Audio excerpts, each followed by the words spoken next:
Allez, tout comme moi, vous avez certainement des problèmes de connexion depuis la fin de semaine dernière. Le bug est en effet collectif et pas seulement qu'au Bénin, mais dans toute la sous-région.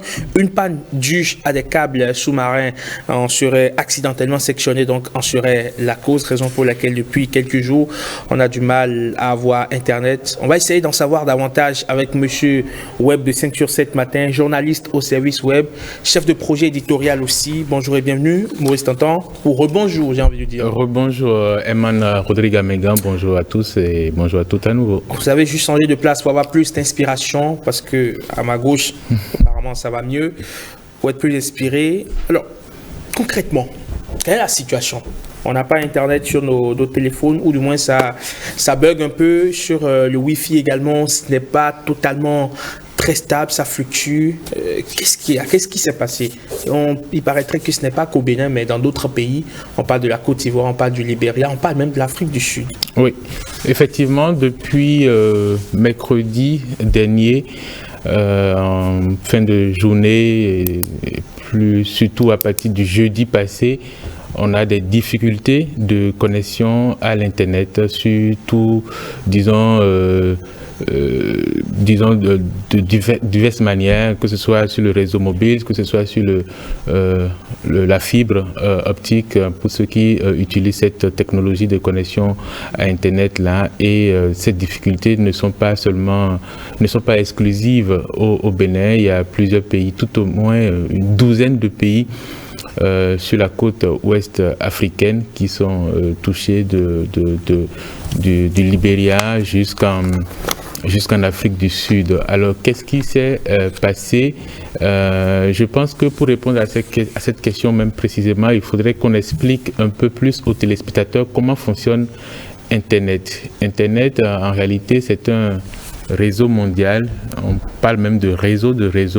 C'est des réseaux qui sont liés les uns aux autres, des réseaux d'ordinateurs qui sont liés les uns aux autres et qui permettent d'échanger des informations entre eux. Les informations, ça peut être du texte, ça peut être du son, ça peut être de la vidéo et tout ce que nous échangeons sur les différents supports comme le web, par exemple, qui sont des applications de l'Internet. Et pour que ces informations puissent quitter un point A vers un point B, soyons un peu plus précis, quitter les États-Unis par exemple pour arriver au Bénin. À l'origine, on utilisait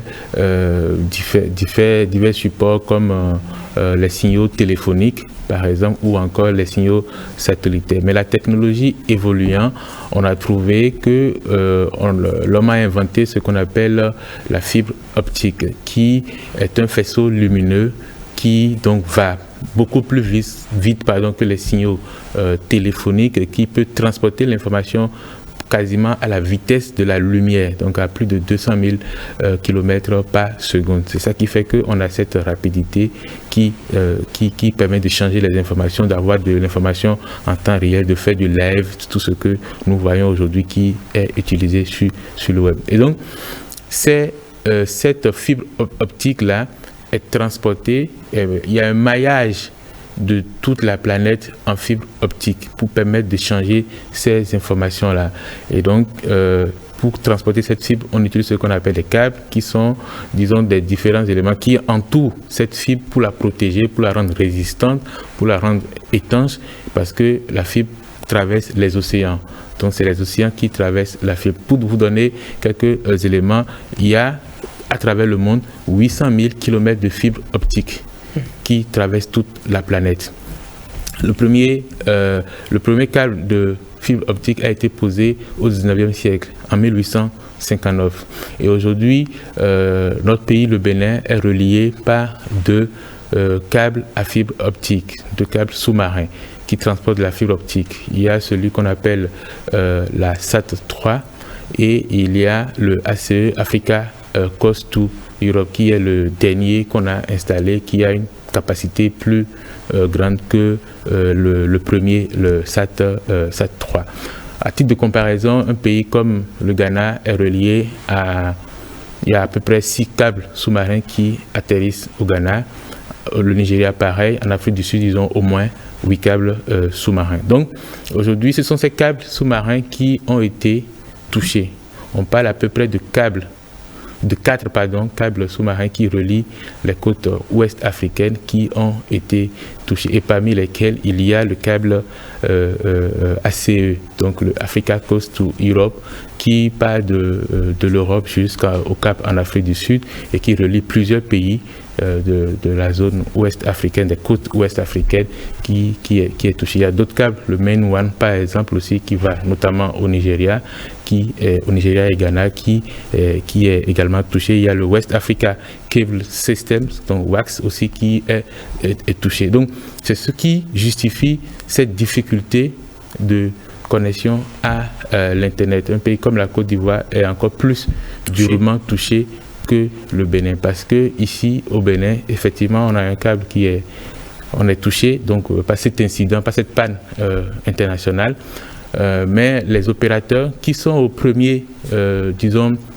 front de ce qui se passe, de cet incident, trouvent des moyens pour mutualiser la capacité qui existe, parce que c'est aussi ça qu'on a deux câbles sous-marins. Lorsque l'un est en panne, on peut basculer sur l'autre et partager les ressources de l'autre. Évidemment, vous imaginez, si vous avez 3, 4, 5 voies pour aller à un endroit et que sur les 3 voies, il y a 2 qui sont fermées et que tout le monde doit désormais emprunter une seule voie, il y a congestion, il y a un trafic qui est plus élevé et donc on va aller un peu plus doucement. C'est pour ça que, plus lentement, c'est pour cela que on continue de constater par endroits que la connexion n'a pas encore retrouvé sa fluidité habituelle. Aussi, il faut du temps, il faut quelques jours, voire plusieurs semaines pour identifier la panne, là où les câbles ont été touchés, envoyer des navires câbliers pour réparer, donc prendre du temps, envoyer des techniciens également pour réparer, faire des tests pour s'assurer que le réseau est complètement réparé, et cela peut prendre quelques semaines avant qu'on retrouve la fluidité habituelle.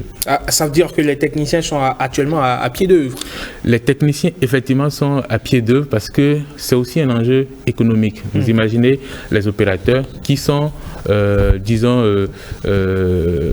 les commerçants, ceux qui revendent cette capacité aux utilisateurs finaux que nous sommes, c'est des gains qu'ils perdent en ce moment, on va dire ça comme ça, c'est de l'argent qu'ils perdent, et donc plus vite la panne est réparée, plus ils vont retrouver leur capacité habituelle et leur possibilité de faire du commerce, du business, et évidemment offrir des services de qualité à leurs abonnés, à leurs clients. Donc ils sont à pied d'eux, plus vite c'est réglé, plus ils vont retrouver aussi leur tranquillité. Est-ce qu'on a eu des échéances? Est-ce qu'on a une date à peu près pour le rétablissement du service à plein temps? Je ne suis pas à mesure de vous donner une échéance claire et précise. Ce qui est sûr, déjà au début, on n'avait pas su tout de suite que c'était les câbles sous-marins. Donc, on sait désormais que c'est les câbles qui ont été touchés. Donc, il faut, je ne sais pas, mais je ne peux pas vous donner une échéance, comme je l'ai dit avec précision. Il faut un temps, quelques jours, pour identifier, aller sur le terrain, réparer. Et il faut dire que les câbles sont en haute mer. Ils atterrissent sur les côtes et après on les envoie à l'intérieur des pays, au niveau donc du coup à l'intérieur des terres. Donc il faut aller en mer, identifier et réparer et aussi faire des tests. Donc cela peut prendre quelques jours, voire quelques semaines. Mais de toute façon, aujourd'hui, il y a des moyens alternatifs qui sont utilisés, ça peut être parfois coûteux comme la connexion satellitaire. Il y a la mutualisation des ressources qui peuvent être utilisées pour permettre aux opérateurs de continuer à offrir un service qui n'est pas totalement normal, mais qui peut être en amélioration. J'ai vu d'ailleurs plusieurs opérateurs locaux ont communiqué pour dire avec la coopération avec d'autres partenaires, avec des partenaires locaux et internationaux, il y a de l'amélioration qui est en train d'être apportée au réseau en termes de connectivité. Je sais aussi, j'ai appris également ce matin que l'opérateur, disons, public du Bénin, donc la SBIN, va, à travers son directeur général, va donner une conférence de presse ce matin pour également expliquer les tenants et les aboutissants de cette panne-là et de la façon dont elle est en train d'être gérée, tout au moins au Bénin. Parce que, comme je l'ai dit, ça ne touche pas que le Bénin, ça touche plusieurs pays de l'Afrique. Et il faut aussi dire que plus vous avez de câbles qui arrivent à votre niveau, plus vous avez la possibilité de gérer ce genre d'incident. Un pays comme l'Afrique du Sud, où il y a 8 câbles sous-marins qui atterrissent sur leur côte dans diverses villes.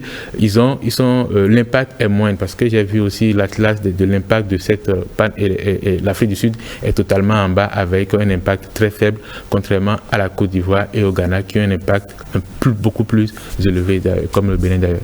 Allez, on va suivre cette situation de très près. On va espérer que Internet revienne à plein temps, à plein gaz très vite pour que nous puissions naviguer de façon convenable comme on en a d'ailleurs l'habitude. Pour vous d'ailleurs qui êtes journaliste web au service web donc de l'ORTB, j'imagine combien c'est dur, combien c'est difficile aujourd'hui de pouvoir mettre du contenu en ligne, de pouvoir mettre les émissions, les articles, bref, tout ce que vous faites au quotidien tourne au ralenti du fait de cette panne régionale, pour ne pas dire internationale. Merci Maurice pour toutes ces explications. On va suivre les explications aussi du directeur général de la SBIN pour en savoir donc davantage. Mais avant, vous étiez un éclaireur pour nous permettre d'avoir l'information. Merci et à demain. À demain, 5 sur 7 matin. 5 sur 7, allez, Blaise Adamco pour les sports. Il n'a pas eu besoin de parcourir Internet pour nous sortir les informations.